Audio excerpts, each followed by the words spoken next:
Hey,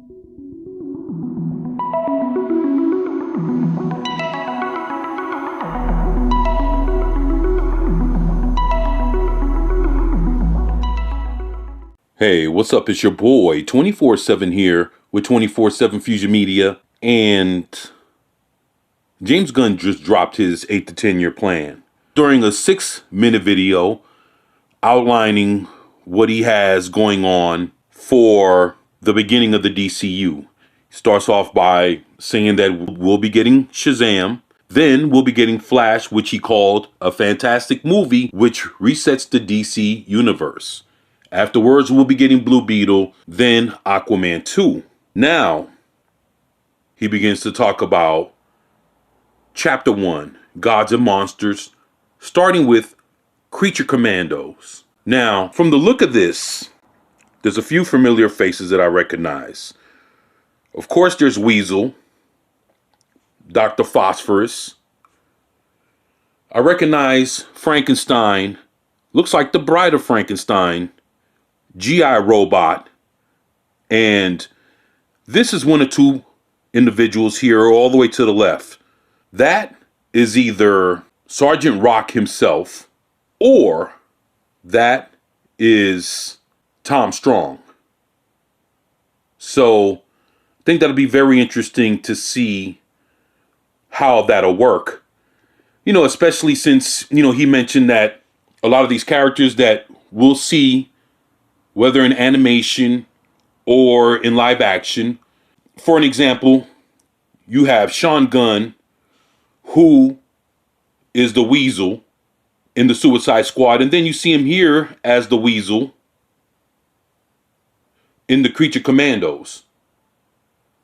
And then if they decide to do a Suicide Squad sequel, then of course you'll have the same actor playing both roles. So from there, we hear about Waller, Viola Davis, Amanda Waller, basically teaming up with Peacemaker's team.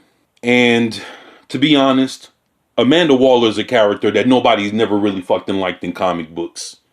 Like, no shit, just has the dirt on everybody, has the government authority to fucking do what she does to criminals and some heroes, actually. But the thing is, I noticed that James Gunn likes characters that nobody either knows or characters that people really just don't like. And he'll try to find a way to make them known and to make them likable.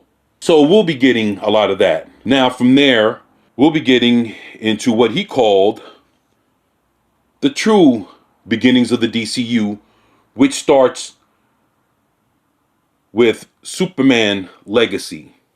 Now he's reading all these all-star Superman comics, and I guess that gave him the inspiration to actually do this movie, which he says it'll be released July 11th, 2025. So that'll be in about the next 2.5 years.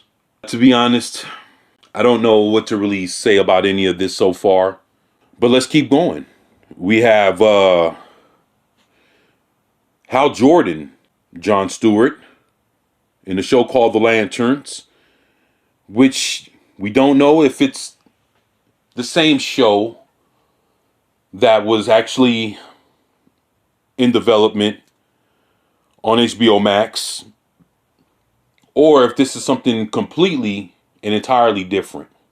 Space cops, good cop, bad cop, buddy cop kind of show in space, governing Earth.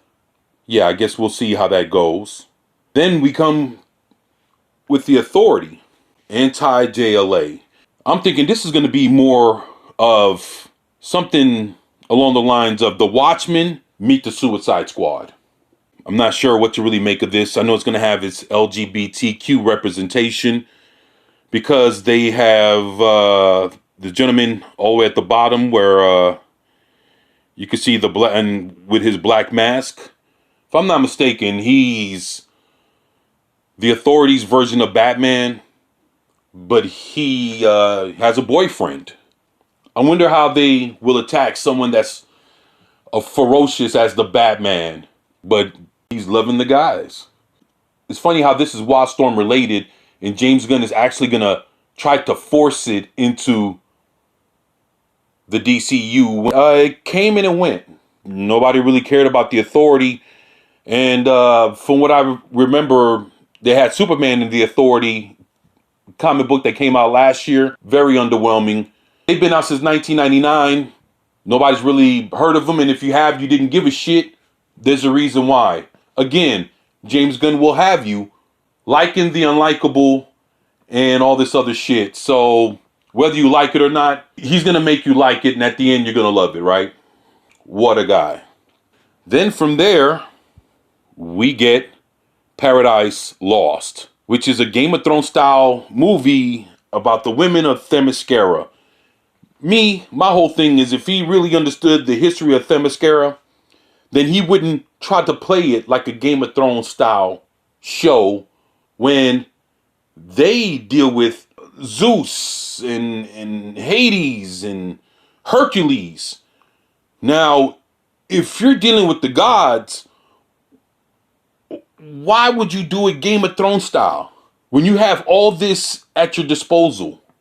You're going to do this Game of Thrones style, but you got characters, mythological characters, all involved. Minotaurs, giants.